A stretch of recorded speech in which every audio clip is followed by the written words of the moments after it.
All right, we're off the edge. It's episode 4. I'm Jake Ellenbogen. He is Cameron Lynch.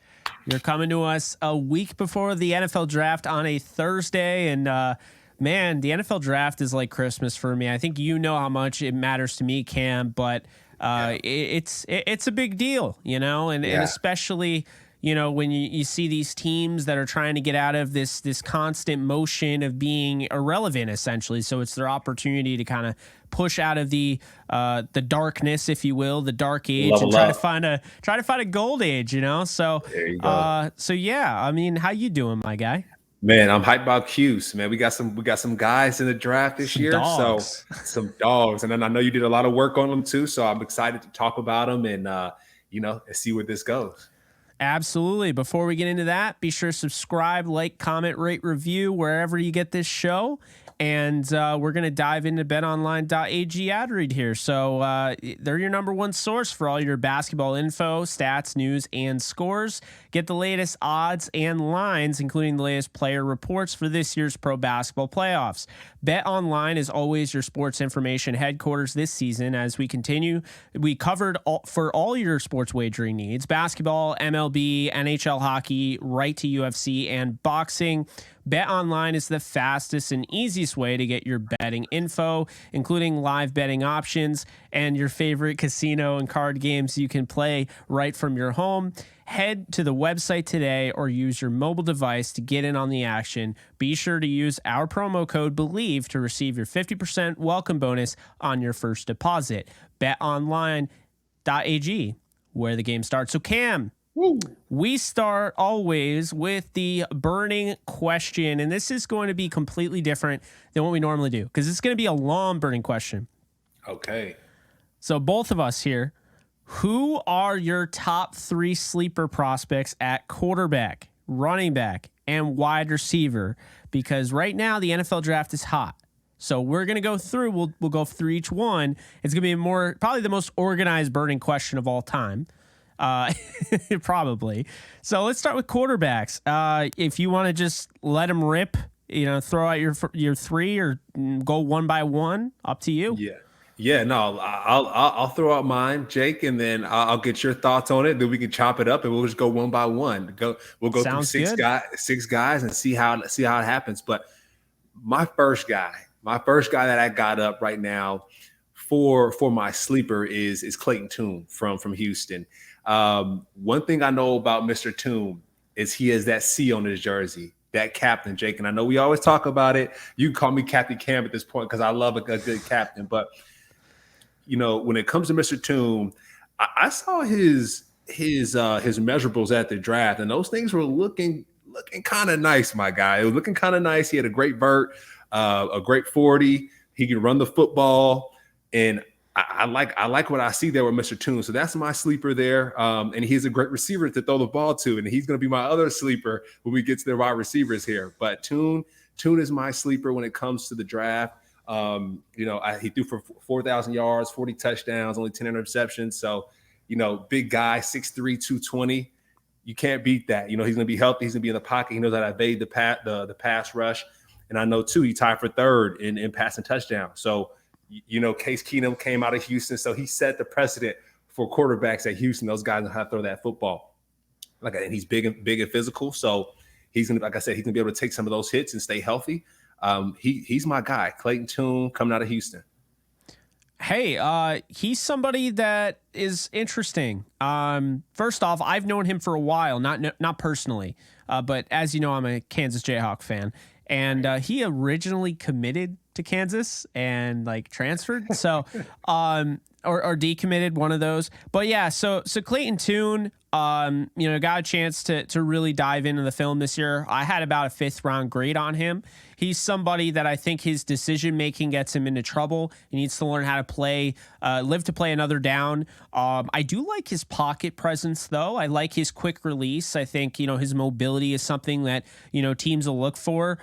He doesn't have the best deep ball accuracy. but he's got a decent deep ball, and he had to because he had who there, Tank Dell. Yeah, You, Tank. but he's a solid passer in the short and intermediate game, and he's in my opinion a day 3 quarterback that he can be a sleeper because this is somebody, if he goes to the right system, right coaching staff, they can get the most out of him, develop him. Yep. I like Clayton Tune, and I'm gonna go back to that vertical. I found the vertical number. Everman had a 37.5-inch vertical, Jake. So we talking about the running quarterback. We talked about it last week. Quarterbacks being able to evade these defensive ends, and Tune can get that done. And you see when he has a dynamic receiver, he can get the ball to the receiver. His pocket presence is great. So I like him. I like Tune, and I'm looking forward to see what he does this year. My next guy, Jake, Max Duggan. I always want to say Max Dugan, right? He looks like a Dugan, but Max Duggan, I know he gets the Taysom Hill comparison. He has nothing but heart, nothing but dog in him. I know he was a Gatorade Player of the Year in high school. And one thing we talked about being a dog and having heart. I know he had some heart issues, I think around 2020. And I did see during some of the playoff games, the TCU fan base would do like the skeleton, like the X-ray, and then like have like the dog where the heart is, and they put for Max, they put the frog where the heart was. So I thought that was cool. But he's a fighter. I know when they played Kansas State in the playoff games, he brought them back at the end of the game, and just to see his will. I know he was hurt, and he can pretty much fight through anything. So to see the way he plays, the fact that he gets the Taysom Hill comparison, that says it all right there, Jake. I mean, Taysom Hill, he has my utmost respect. I think I told you about my experiences coming across Taysom Hill on the Believe in Rams podcast. Taysom Hill can do it all. He can block punts, return punts, throw the football, run the football. He can do it all. And I do think Max Duggan can be similar in that way. I always want to call him Dugan, but it's Duggan. And I do think he can be a great sleeper here in this draft. Yeah, so I actually I compared him to Taysom Hill. I think he's somebody I would never rule him out becoming a starter. But I think right now he is a developmental day 3 with a gigantic name. A guy that I kind of thought back in the day, Tim Tebow. But Tebow went in the first round and kind of shocked everybody because I don't think many expected that. Looking at him, a true college quarterback, you can look at that as bad or good. Depending, I think the accuracy was all over the place. I don't think he's got great arm strength, but I think that mobility, sub package guy, the toughness, he's going to be our RPO dependent though at the next level. So if a team really wants to utilize him, they're going to have to utilize the RPO ability of his game, because that, to me, that is what I want to see out of him. I think the biggest thing for him, though, pocket presence and mechanics. If he can work on those things, stay more comfortable in the pocket, not be as erratic, then I'm curious to see what he'll do with good NFL coaching. Yeah, and I mean, he was also in the Heisman, conversation as well. So you can't overlook that, Jake. I think when you think about Hendon Hooker, I know he was in the run before he got hurt. For that Heisman race. So that's why I think he will go in the first round. I know you didn't vibe with it the other day, but I think he'll go. But whenever you're thought of as being a Heisman candidate, you got to look at that like, hey, this guy's a baller. I mean, he, like I said, Gatorade Player of the Year in high school, and then possible Heisman candidate. So that means when he goes to that next level, he's going to win football games. So I like to see him on a great football team with a great coach that can use his skills. And like when Taysom Hill went to the Saints, you had someone that Sean Payton that can really utilize everything that he brought to the game. And I think Duggan can do the same thing as well. So that's my next guy. My third guy, Dorian Thompson-Robinson. I feel like my man has 2 first names there, but 2 last names, it looks like. But with Dorian, he all-time UCLA leader with over 12,000 yards, 6'2", ran a 4.5. Went to Bishop Gorman High School out in Vegas. Like, when I look at it now, when I see guys going to prestigious high schools, I think that's big. When I see them going to prestigious colleges, that's big as well. If I'm looking at the NFL wins, because when they get to the NFL, the stage won't be too big for him, right? He's seen that big stage at a young age. So the fact that he's a leader at UCLA and breaking all the records there, He's gonna go to the NFL and break more records, Jake. So I think that's a big deal. I know he was 6th in the FBS in completion percentage, and coaches want to know, hey, can you protect the football? Can you make sure that my guys are catching the football, converting, and scoring touchdowns? So I like Dorian as the other sleeper. To be honest, he might be my number one sleeper out of all of them. I went in the reverse order there, so I like Dorian as my sleeper, and I know he's super creative. He can run, he can pass, he can do it all. Jake, what are your thoughts? Yeah, so this is somebody I look at as a late round quarterback with some serious upside, because the thing about DTR that he might be RPO dependent. He might not have the best arm strength in the world, though I think it's pretty solid. He might not have the best pocket presence, but when I look at DTR, something that I wasn't expecting, it was watching the tape each year of his career. It's just jump after jump after jump. Very intelligent, just seems to be developing and getting better each year. And, he's exactly what you want to see out of a 5th-year senior. It shows up on film, making better decisions. Even the previous year, 2021 tape, you're not seeing the same decisions he's making in 2022. And that's a good thing, because there are a lot of prospects in this draft that for whatever reason 2022 hit, and it was like night and day. 2021 was great. Their first rounder, on tape, regardless of position. And then 2022, I don't know what happened. That's not the case with Dorian Thompson-Robinson, who I have as a late, 6th, 7th round pick. I think he's very coachable. He's somebody that I think the UCLA players looked up to as a true leader of the team. And oftentimes we'll see with a running back who's quarterback who's a true athlete and can run, they get pigeonholed wide receiver, running back. I think he could be a quarterback, Cam. I think he can be, probably a backup quarterback with some upside. I kind of liken him a little bit to Bryce Perkins, what he went through transferring to Virginia, really put Virginia on the map. And then, he ended up being a backup for the Rams, kind of developmental guy. I kind of liken him to that, where I think if they continue, he goes to the right place, continues to be developed, then maybe he gets an opportunity to start. He's a spot starter. But yeah, I think he's, those 3 guys are certainly good picks. I also gotta say, with this class, if anybody gives you crap in the comment section, there's not a lot of quarterbacks to choose from, because we have about 4 or 5 guys who are constantly talked about in the media. So how can we choose any of those guys? So then you're really like slim pickings at that point. So these are sleepers. That's why they call sleepers, Jay. This is the sleeping section right here. Exactly. So my sleeper, okay, he is my 5th overall quarterback in the draft. I got a BYU quarterback. Before you run to the hills because Zach Wilson scared you off, I'm going to say this. Do not scout the helmet, scout the player. Period. End of story. Different player. Although Zach Wilson was a first-round talent, so I don't know why it's even bad if he looks like Zach Wilson. But anyway, the pocket presence is there. I think the issue with Jaren Hall is a little too patient in the pocket. But when I look at this guy, I don't know why he's not getting more respect, if or whatever.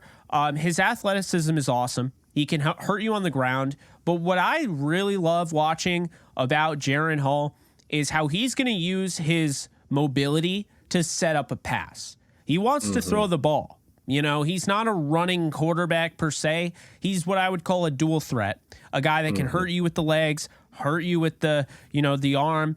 And, I think he's really good with his feet set. Which is something that I'm starting to notice, these running quarterbacks, these mobile quarterbacks.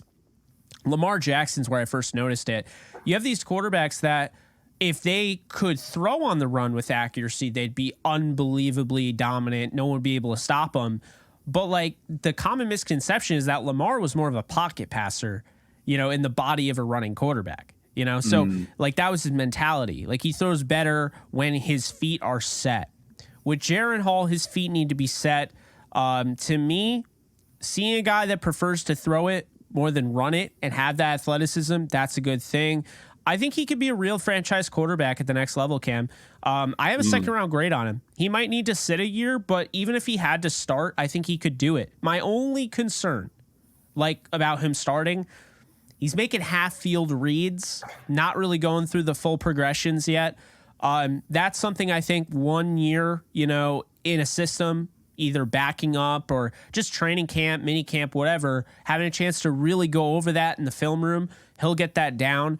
But that's really the only thing right now. I feel like his floor is higher than being, given credit for right now. Yeah, I like Jaren Hall, Jake. I like him. Even wearing that number 3, just the way he moves, I'm like, oh, the way he moves looks a little familiar. The way he runs that football, I know he had that C on his shirt, the captain. I think that's always big. So you talk about that second round grade, yeah, you jump into the character, right? I think a lot of times when you get high in the round, it's like, hey, what guy am I going to take? This guy or that guy? I'm going to take a guy that has better character. I know you talked about the Rams falling victim to the character piece, but the 4 pillars. the 4 pillars. But I think it's extremely important when you get to the NFL. I know we talked about some other athletes who won't last long in the NFL because of their character. And so I love to see that always. He is a running threat, which is great. He's the captain of his squad, which is great. And the way he moves, the way he takes hits, Jakes, like I said, it reminds me of somebody. It gives me a little Russell Wilson-esque, the way he escapes the pocket and the way he moves around. So I really like Jaren Hall. I do look at him as a sleeper as well. You have him going in the second round. So I hope it's not before Hendon Hooker, but I do see him going in the second round as well. I really like him, and I do think he'll find some success in the league. I know he's a little bit shorter, but so was the Drew Brees. So was the Russell Wilson. So are a lot of the quarterbacks in the league now. So my comparison to him was a combination of Oklahoma Jalen Hurts, not Jalen Hurts right now in the NFL. That's not fair. But Oklahoma Jalen Hurts and Wisconsin Russell Wilson. There you go. There you go. I see it. And they're both wearing that 3. So I'm like, yeah, come on. I like it. Give him the comp. Give him the comparison there. So my next guy flat out destroyed the Senior Bowl. Now, he kind of reminds me of somebody I saw really play well in the Senior Bowl when I was out there in Mobile. He reminds me of Kyle Lauletta, who came out of Richmond. And now I understand people look, Lauletta wasn't the most successful quarterback in the NFL. Not like he's the least successful, but he's not a starter right now, right? So immediately when you compare guys to guys that aren't starters, people, whatever. He's not just that, though. I also see some John Wolford do his game. I see some Taylor Heineke. Jake Haener out of Fresno State, to me, when I look at his game, he is a 3rd-round pick that is a potential starter at the next level. He's a solid quarterback at virtually everything on the field. He doesn't have the most velocity, behind the football that he throws.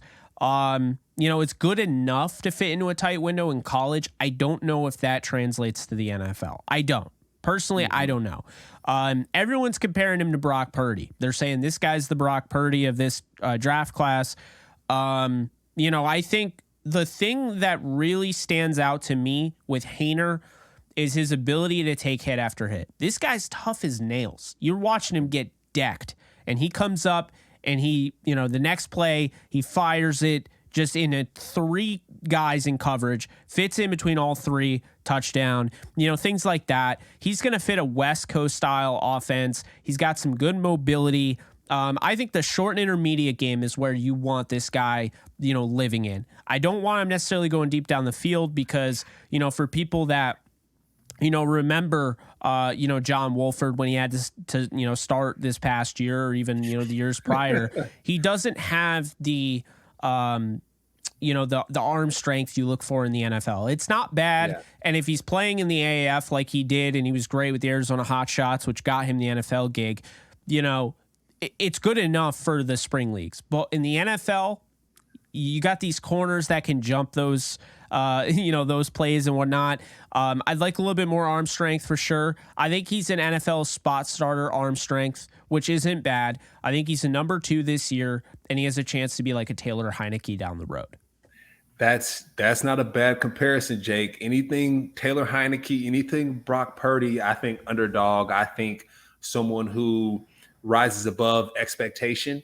I just believe that, for one, I played against Taylor Heineke in high school, man threw for 4 touchdowns, X amount of 100 yards against us. So Taylor Heineke's a beast. We all know that. And even Brock Purdy, we talked about him on the 2 episodes ago.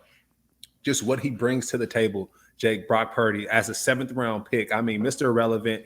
And so to get those comparisons, those comps, that, you can't sleep on guys like this. And the fact that he got the Senior Bowl MVP, like, that's where you make your money, Jake. I played in the NFLPA Bowl, and so I did my best to show out in front of these scouts, and I'm a 6-foot tall linebacker, so I had to do everything that I could. So the fact that he won Senior Bowl MVP with the best of the best, with you said you've been to a lot of Senior Bowls, right? So you're sitting 3 next to there you go. You've been you've been to 3 of them. So you're seeing owners, you're seeing GMs, you're seeing everyone from the NFL at this spot, and the fact that when the lights are on, you are ready to go. And I think that can't be overlooked, Jake. So I love that sleeper pick. I think he's going to surprise a lot of people.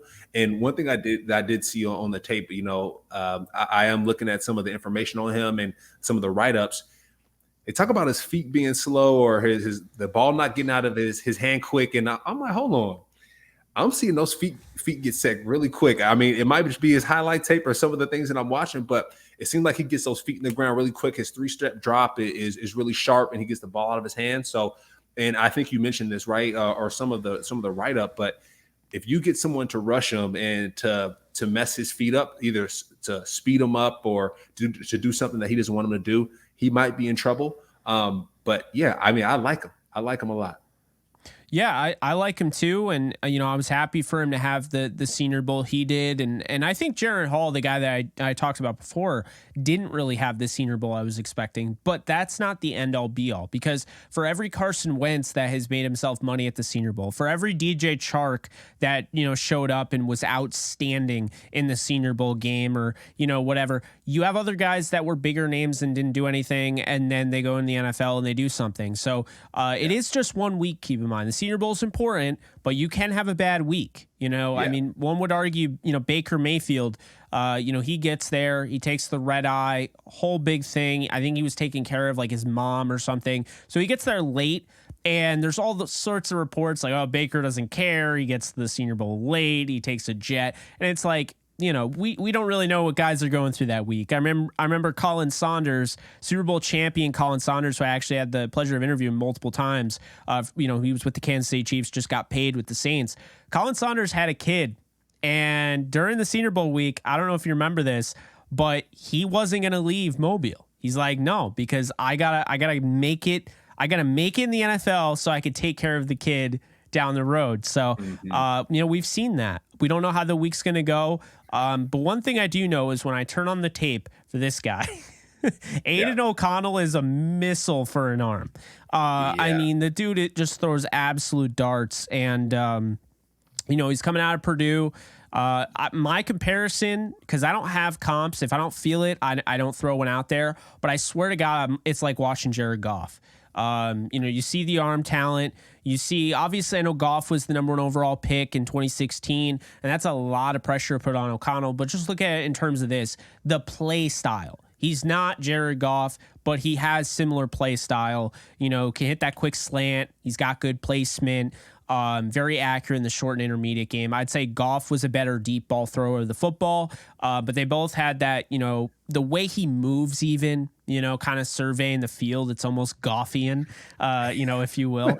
But, he's got some big time throws he made in crunch time that shows up on tape. And, at the end of the day, he's a pure pocket passer who's got a quick release and he's got some serious zip on his pass. I think O'Connell at the end of the day is a backup quarterback who you take in the 4th or 5th round, and you marvel at his ability to be coached up, to develop, and then eventually I think he could start someday.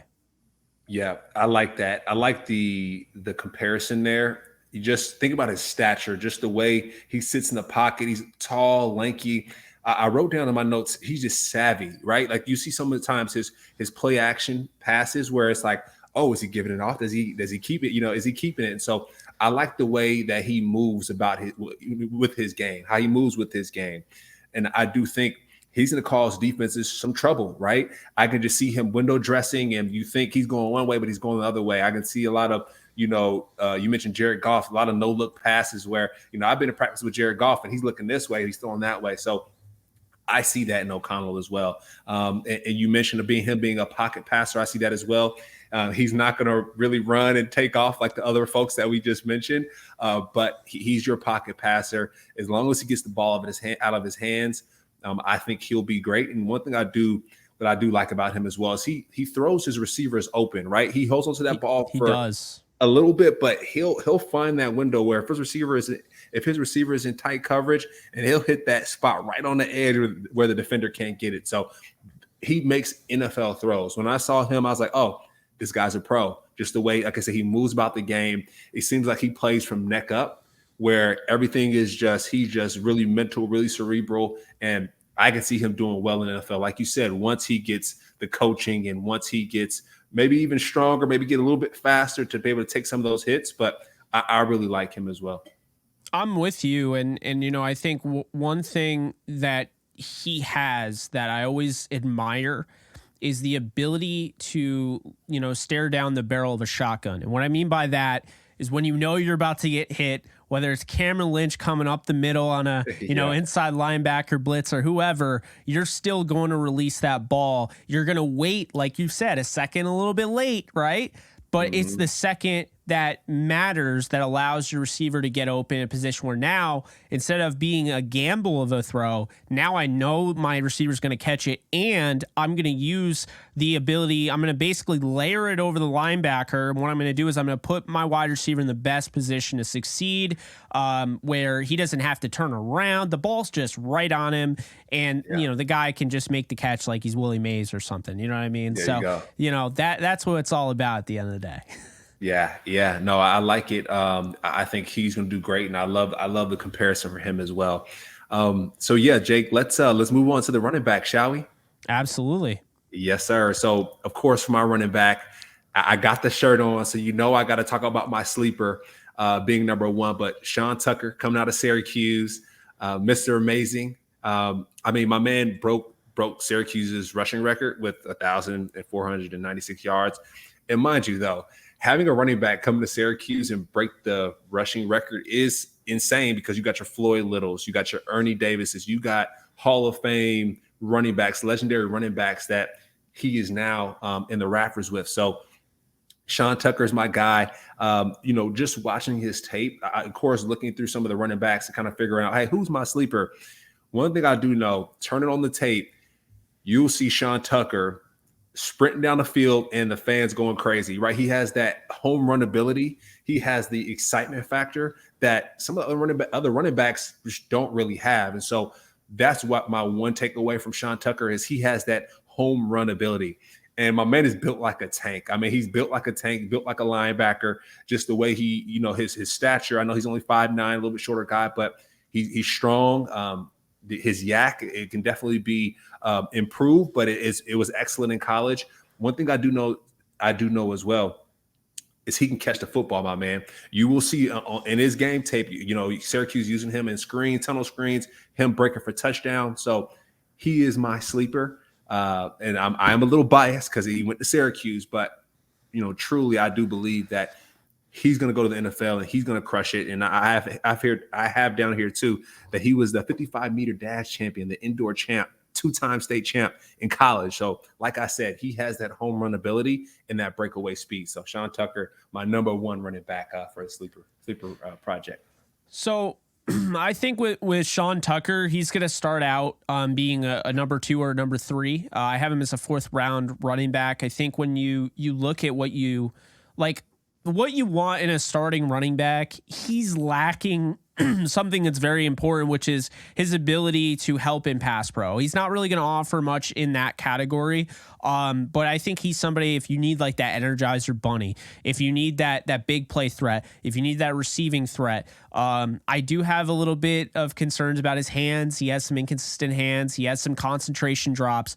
But when I watch Sean Tucker, he's somebody that I think is going to be better with time. He might not be amazing right off the rip. I compared him to Tatum Bell. I don't know if you remember him, but he's got that speed that I saw with Tatum Bell. I think to me, until he gets better in pass pro, he's not going to be a 3-down back. But we've seen guys can make a living without being a 3-down back in this league and even be household names. Like, think about Tony Pollard. You know, he's basically sharing time with Ezekiel Elliott up until this year, where they finally move on from Elliott. But Tony Pollard is a household name. He's one of the best running backs in the league, and he's not even playing all 3 downs. So, there you go. You know, I think as long as he gets more consistent on the snap to snap basis, I think he could be something, you know, really good in this league. And this is a really good class of running backs. So it was hard for me. He fell, you know, probably in the middle for me. Like I watched 32 running backs. He fell around like the 16, 18, category. So I'm not as high on him as you are, but, you know, I respect him. I respect his game. I respect that you like him, of course. I have other guys that have higher grades, but I think Sean Tucker's interesting. And if he goes to the right system, it'll be very fascinating to see how he's utilized, because like I said, there are some things to his game that, you know, he struggles with, but you can't teach speed. Speed kills, man. You can't teach speed. And when you're that strong and that fast, like, hey, it's a win-win. And you talked about not being great on 3rd down. I do believe that, you know, when it comes to protecting your quarterback, you got to be able to pass, a pass block. Like, pass pro is extremely important. We talk about the health and safety of the quarterback, and we talk about this with Saquon Barkley. We have someone that we know that can protect the quarterback on 3rd down. It's a passing down. People who don't really know, 3rd down is passing down. And so when you have your running back in on 3rd down, you're going to expect him to either pass block first, chip protect, and then go out for a little swing route or something like that in one-on-one. So Sean Tucker, for him, like you said, to start or to even step on that football field, he has to figure out how to protect that quarterback. So what I say in the offseason, if he's hearing that right now, hey, make sure in the offseason, make sure you have a couple people blitz you and block them like your life depended on it, right? And so when you get to training camp, you're able to display your skill and figure out, like, hey, I'm that guy. So Sean Tucker, he's my number one. My next one, there's a lot of tanks in this draft, Jake. There's a lot of guys with the name of Tank. This one is Tank Bigsby from Auburn. He's, you know, ran a 4.5, 6 feet, 6 feet tall. Anytime you got a 6 foot running back, it's a problem, Jake. You know, tackling a guy that big is tough. It's not a Derrick Henry. He's not 6'5", right? An anomaly, but a 6 foot running back, it's always going to be tough. Ran a decent 40, ran a 4.5, which is okay. One thing I do like about him is he knows how to get north and south. He's not afraid to get north and south. And I think a lot of times when coaches coach up running backs, they say, hey, stop that dancing and make sure that you get north and south. So that's one thing he does really well. I know a concern is his hips. He's not as elusive as we want him to be. The wiggle is not always there, but he does get north and south really well.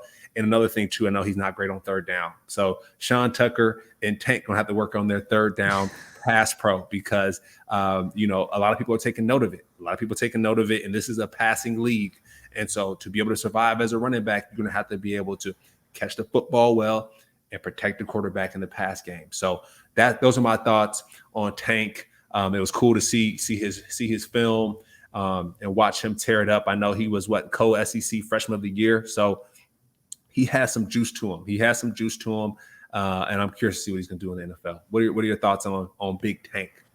See, I like Tank. I had him as a late 3rd, early 4th round grade. I think he's somebody is a pure one cut back at the next level. Like you said, he's going to have to work on his pass protecting ability and his hands as well. Very consistent. My biggest issue with him, 6 fumbles in 3 years. You know, I don't like, averaging 2 fumbles a year like that. That's something that worries me a little bit. He's more powerful. Like he's not necessarily a guy that's going to truck you, so to speak, the truck stick like everybody talks about. Yeah. But he's a bowling ball, like kind of, he runs a little bit. He's not quite like, Zach Stacy, but back when, the Rams drafted him out of, Vanderbilt, he kind of reminds me of that bowling ball, maybe like a CJ Anderson, a little bit, like not quite. But, he's got solid hands. It's just, I want to see more consistency with those, because again, snap to snap consistency. But I like him. one cut runner, and I think he's got good contact balance and has the ability to fall forward and pick up that first down if need be. Yep, there you go. That's it. Falling forward. And you want your running backs to be falling forward. I think a goal for defenses is to make sure that they're going the other way, right? Our coaches always used to tell us as a defensive guy is make sure that running back is they call it ass to sideline. Make sure his ass is facing the sideline or facing the other direction, because therefore he's not gaining any positive yards. So that's spot on there with Big Tank. And then my next one, we got another, bigger running back a bit. This guy, we talk about comparisons. He's been compared to Melvin Gordon. I don't know if he's as fast as your Melvin Gordon, but Zach Evans out of Ole Miss. I love the way he finds the edge, Jake. I knew one thing when you cut on his tape, he is getting to the edge of defenses. And as you know, Jake, I've on our Believe in Ram podcast, I've beat this into the ground, but defenses have to have an anchor.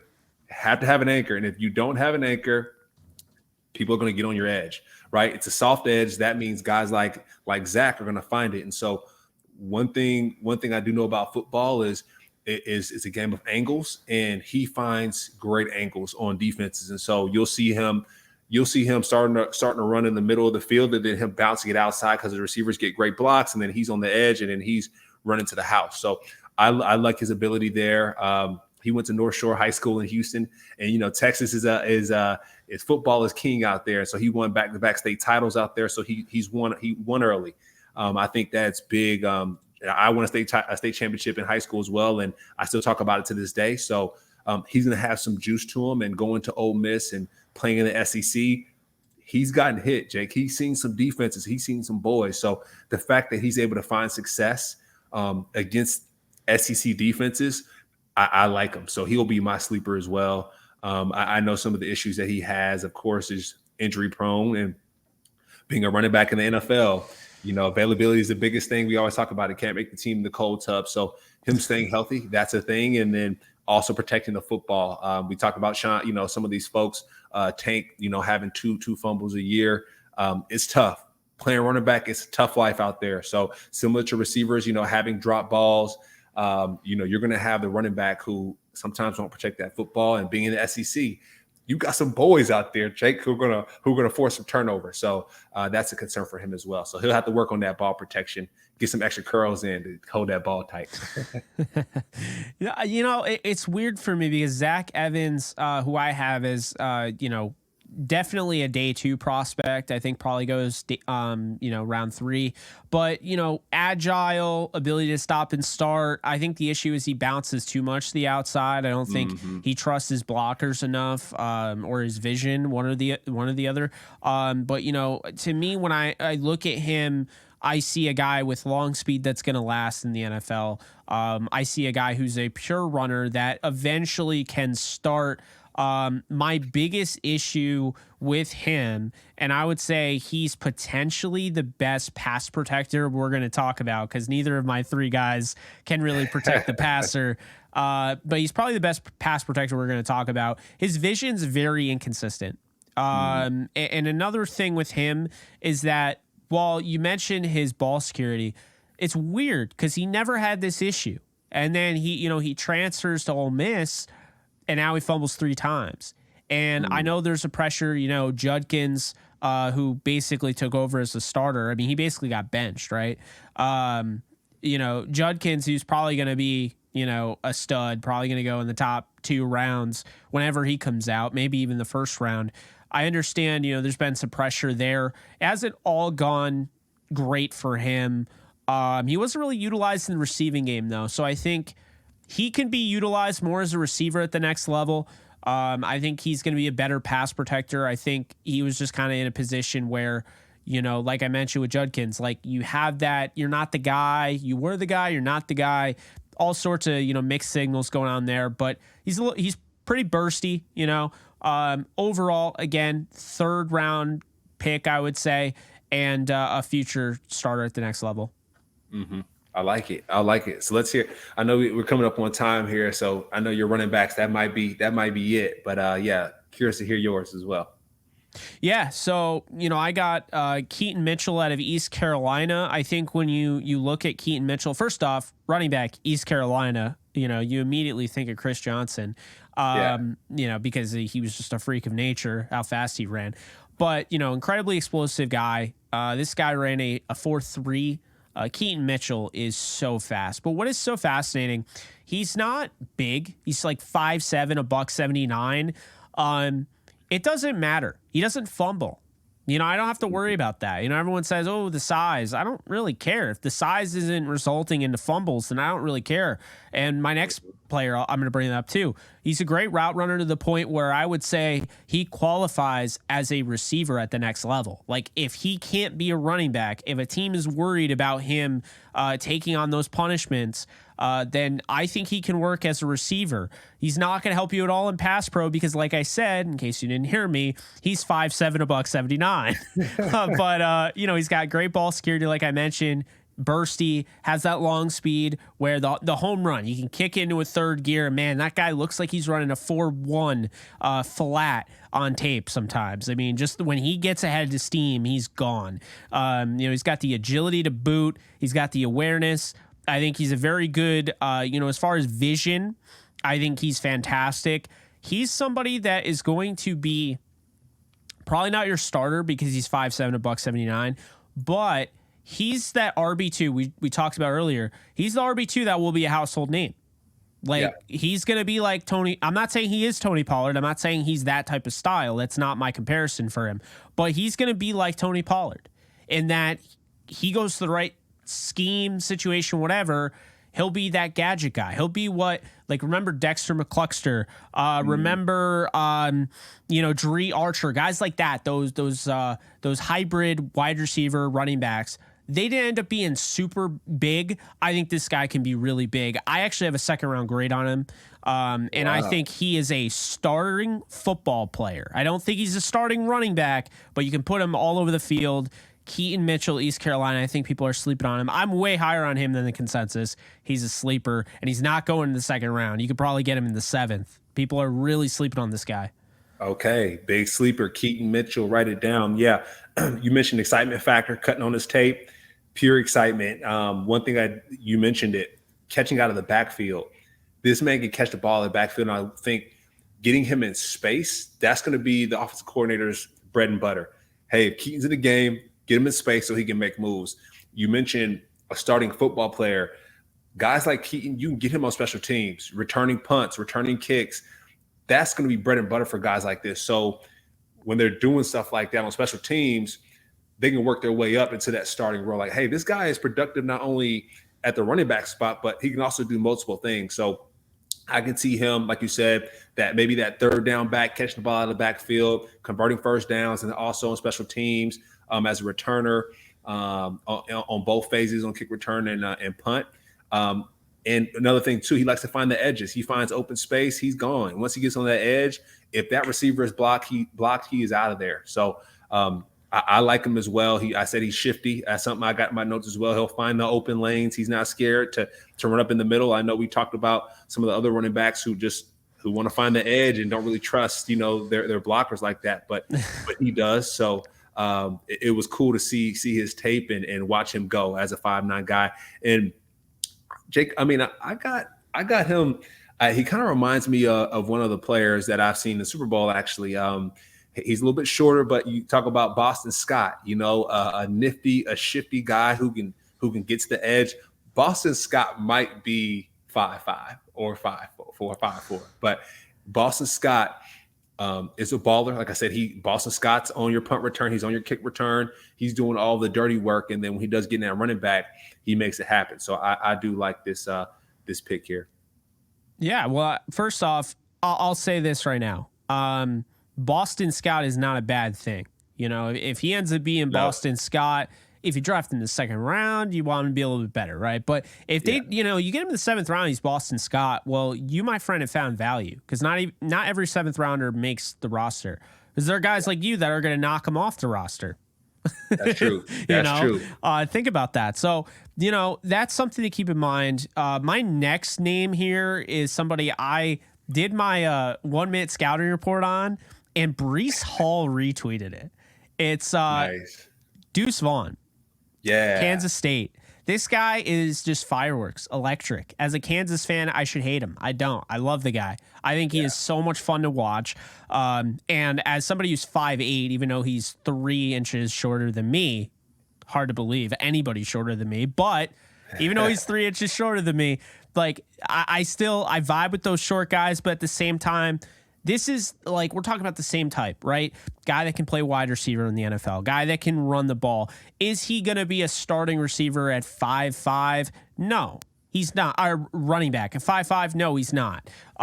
If he was 3 inches taller and a better pass protector, he would easily go in the second round. But I don't know where he's going to go. I don't know how teams are going to value him. What I do know is that there was a certain player that was 5'7" or 5'6" that came from this school, Kansas State, and Darren Sproles. And he made a living as just a utility guy, right? And I think that is what you're getting with somebody like Deuce Vaughn, somebody like Keaton Mitchell. I mean, this is a league now. This is where these guys can actually succeed. Yeah. This is a league where you have the running back room is now a running back by committee approach. It's not just, one guy. It's not a bell cow league anymore. It's a running back by committee league. And so I think he works out in that regard. Doesn't have the size, but he can get skinny. He can knife through the trenches. Something that you just don't see. His feet are so damn quick. You'll be there and then you'll be gone. He's way by you already. The guy has explosiveness. The guy has the long speed. He's a quick processor. When you see 5'5" guys that are that confident, I'm going to beat you running through the trenches. Put that guy on my team. That's all I can say. Yep. And I know too, in your notes, you had him compared to Tariq Cohen, right? So when you have a Tariq Cohen who is very dangerous also in the special teams game, if you got guys like Tariq Cohen returning punts, that strikes fear in the punt team's heart. I played on punt teams. I've had to cover Tariq Cohen. It's like, oh snap, guys! Like Tariq Cohen's back there, so like we have to figure out how to net him and like not let him go anywhere. Guys like Tyreek Hill, people with like dangerous speed and dangerous quickness, they strike fear in the other team's hearts. And so Deuce Vaughn, he will be a fear striker for sure. I like Deuce Vaughn. Like you said, he's 5'5". I have in my notes stud. This guy's a stud. He can run in between the tackles, outside of the tackles, no fear. This is a guy with no fear, Deuce Vaughn. I'm looking forward to seeing him at the next level. Yeah, I am too. Another guy I'm looking forward to seeing at the next level. We'll wrap it up here. Xavier Valade out of Arizona State. I don't know what it is with these Arizona State guys. First, my guy, Kalen Ballage, I saw at the Senior Bowl. He had a great Senior Bowl. All anybody was talking about was Rashad Penny. Then the next guy, Rashad White. I'm like, guys, we need to be talking about Rashad White. People are sleeping on these Arizona State running backs. I compared him to Rashad White. I think he's very similar. I think he can help you as a receiver. I think he can help you as a runner. He's got the lateral agility to turn the corner easy. He's got great long speed, good leg drive. He's not a power runner, but he's going to keep his legs churning for a guy that's a smaller back. He's not super small. I have him listed at 6 feet, 200 pounds. But he's patient behind his blockers, uses some of that Le'Veon Bell patience that, made him so fierce as a runner. Tends to run into traffic a lot. I don't really love that. He, shy away from contact when you're not the biggest guy in the world. Not saying he's the smallest, but, and then the ball security is certainly an issue, but I think he's a receiving threat. I think he's explosive. And while he does run a little too high, there's just too many things I like about him. His good overall vision, spatial awareness, etc. This is the sleeper that might go undrafted, that might, just keep banging teams over the head. Whoever gets him knows how to use him. Yeah, he's very smooth. I know we're wrapping up here pretty soon, but for him, in my note, is he's smooth. He has a different gear. He can change gears. Some folks can't change gears. He can change gears. He's a Xavier Holiday. Looking forward to seeing him at the next level as well. Absolutely. So we'll wrap this up here. We got to have our featured NFL player. Throw that in at the end. Luke Kuechly, my God, he is one of the greatest linebackers of all time. In case you don't know, he did unfortunately retire early, but fortunately retire early because you retired early and you're intact. You feel good. Yeah. You're lively. You know, you got to focus on that health aspect of it. But he is a future Hall of Fame linebacker, Luke Kuechly, 2025 Pro Football Hall of Fame eligible, 5-time first team, 7-time Pro Bowler. He's already part of the Hall of Fame 2010s team. He played 8 seasons with the Carolina Panthers, was drafted number 9 overall in 2012, and started 118 games, 18 interceptions, a touchdown, 66 pass breakups, 7 forced fumbles, 12 and a half sacks, and over 1,000 tackles. This guy was an absolute baller, and I miss him in this league. I do too. One of the smartest guys that I played against and had the pleasure of learning from as well. Some folks come from the Panthers and they came to the Buccaneers and they say, hey, this guy Luke, he knows all the secrets. He knows how to get to Tom Brady. He knows how to do things that other people don't do, coaches, etc. So Luke Kuechly, what a guy. Happy birthday. Absolutely. So that's going to do it. This has been episode 4 of Off the Edge, and tune in next day and we'll be talking about some more stuff, but you guys take care and we'll see you guys soon.